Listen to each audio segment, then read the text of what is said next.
Kitab Yohanes. Pada mulanya adalah Firman.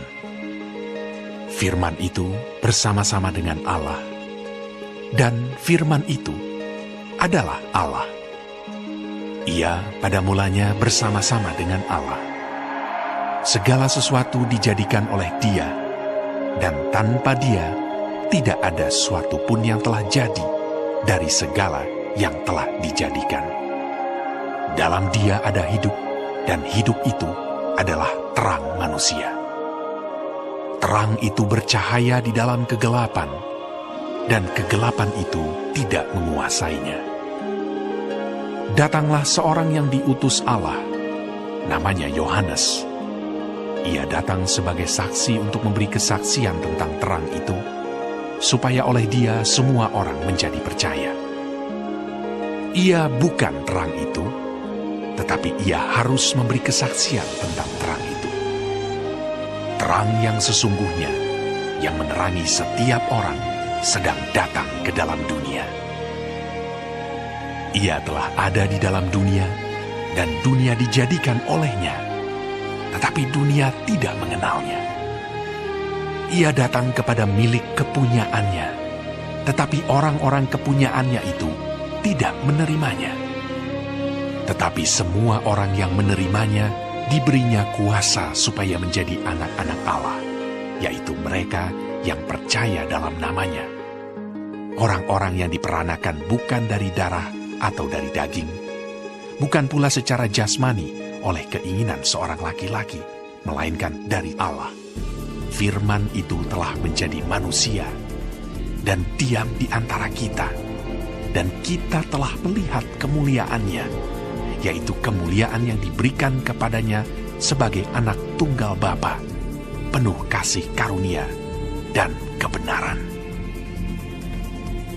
Yohanes memberi kesaksian tentang Dia dan berseru, katanya, "Inilah Dia yang kumaksudkan ketika aku berkata, kemudian daripadaku akan datang Dia yang telah mendahului aku, sebab Dia telah ada sebelum aku." Karena dari kepenuhannya kita semua telah menerima kasih karunia demi kasih karunia.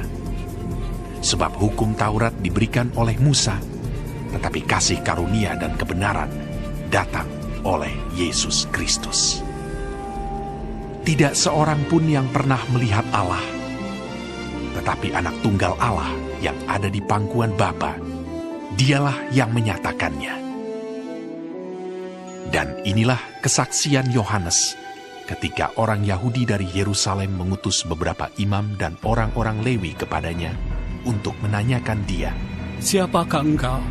Ia mengaku dan tidak berdusta, katanya, "Aku bukan Mesias."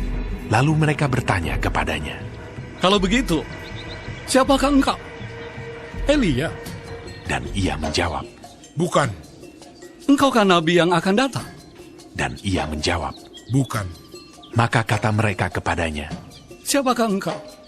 Sebab kami harus memberi jawab kepada mereka yang mengutus kami. Apakah katamu tentang dirimu sendiri?" Jawabnya, "Akulah suara orang yang berseru-seru di padang gurun.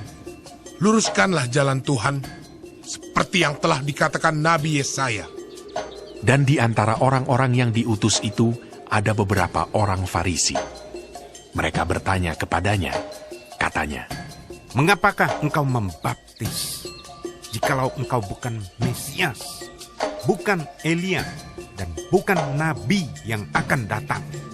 Yohanes menjawab mereka, katanya, "Aku membaptis dengan air, tetapi di tengah-tengah kamu berdiri Dia yang tidak kamu kenal, yaitu Dia yang datang kemudian daripadaku. Membuka tali kasutnya pun aku tidak layak." Hal itu terjadi di Betania yang di seberang sungai Yordan, di mana Yohanes membaptis. Pada keesokan harinya, Yohanes melihat Yesus datang kepadanya, dan ia berkata, "Lihatlah anak domba Allah yang menghapus dosa dunia.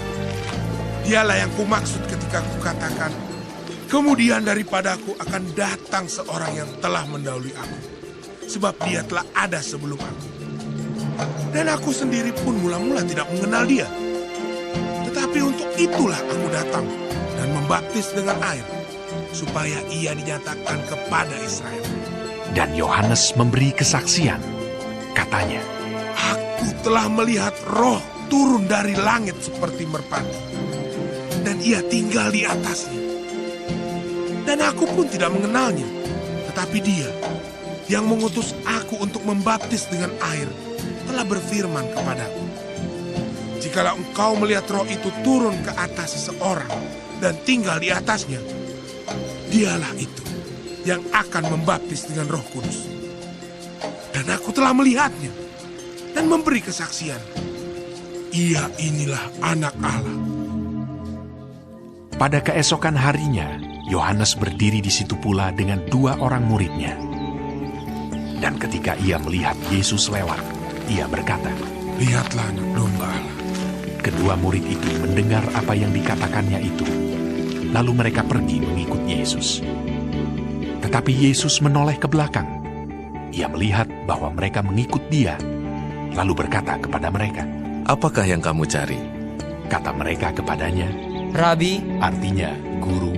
di manakah engkau tinggal? Ia berkata kepada mereka. Marilah, dan kamu akan melihatnya. Mereka pun datang dan melihat di mana ia tinggal. Dan hari itu mereka tinggal bersama-sama dengan dia. Waktu itu kira-kira pukul 4. Salah seorang dari keduanya yang mendengar perkataan Yohanes lalu mengikut Yesus adalah Andreas, saudara Simon Petrus.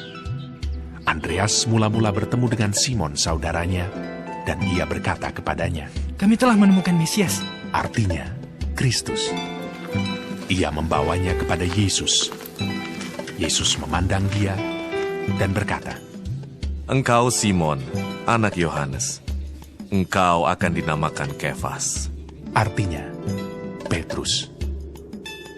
Pada keesokan harinya, Yesus memutuskan untuk berangkat ke Galilea.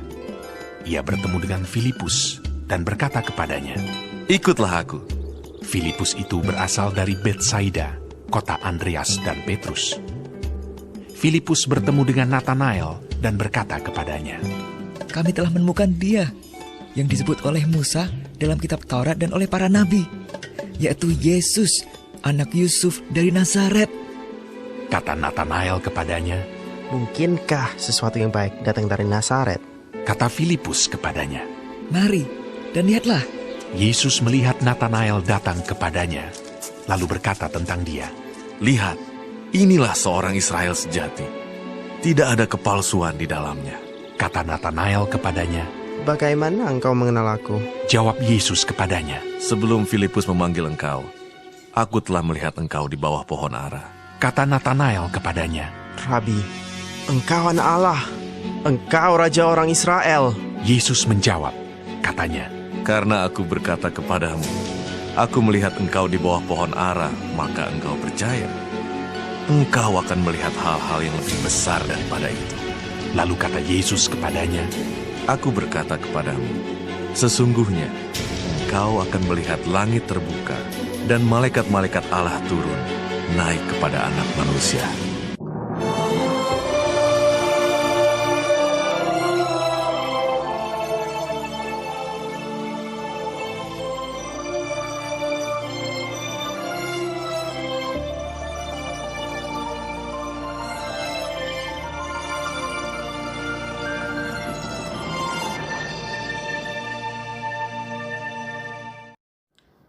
Shalom semua jemaat Tuhan.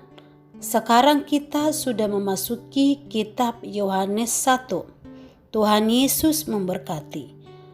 Di dalam ayat 1 sampai 18, firman yang telah menjadi manusia. Pada mulanya adalah firman. Firman itu bersama-sama dengan Allah, dan firman itu adalah Allah. Yohanes mengawali Injilnya dengan menyebut Yesus firman itu.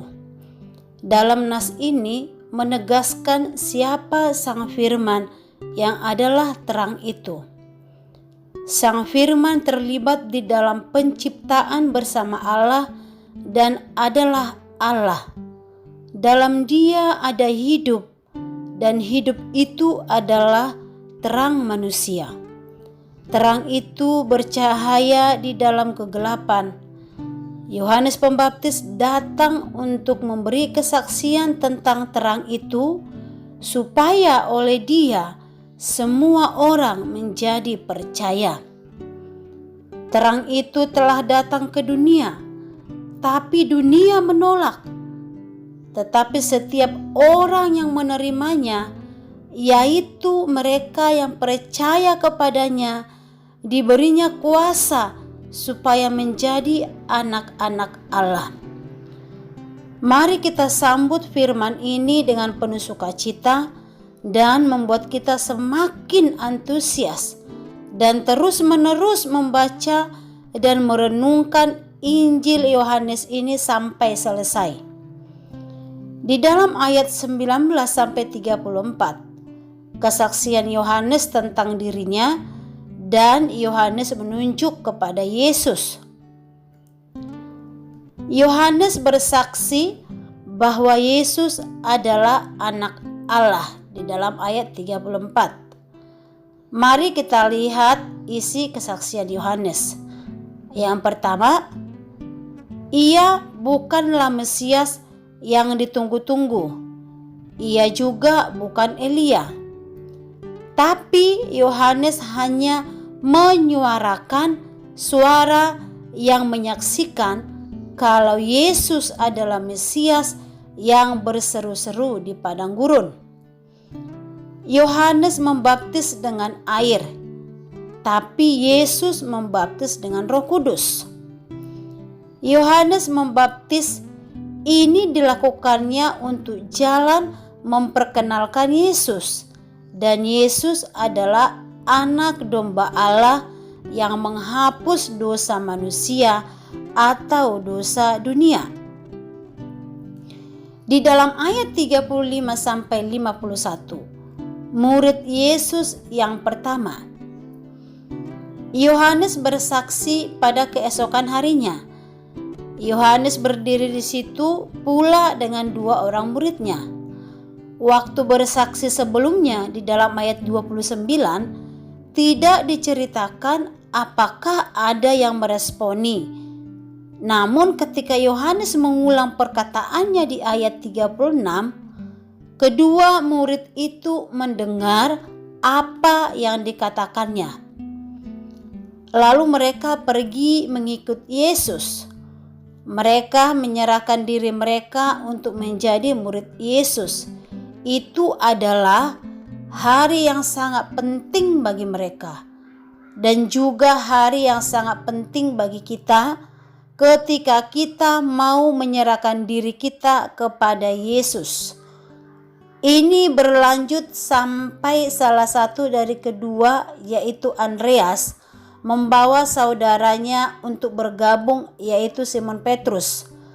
Pertemuannya dengan Mesias atau Kristus merupakan berita sukacita, dan ini titik balik hidup Simon Petrus yang akhirnya menjadi rasul besar.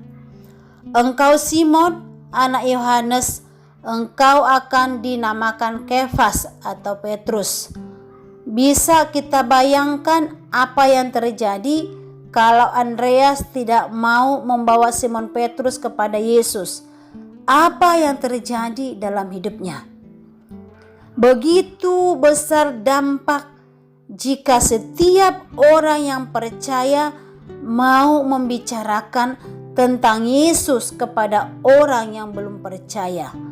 Seharusnya kita yang sudah menerima anugerah keselamatan itu, marilah kita menceritakannya kepada mereka apa yang sudah Tuhan lakukan di dalam hidup kita. Amin. Tuhan Yesus memberkati.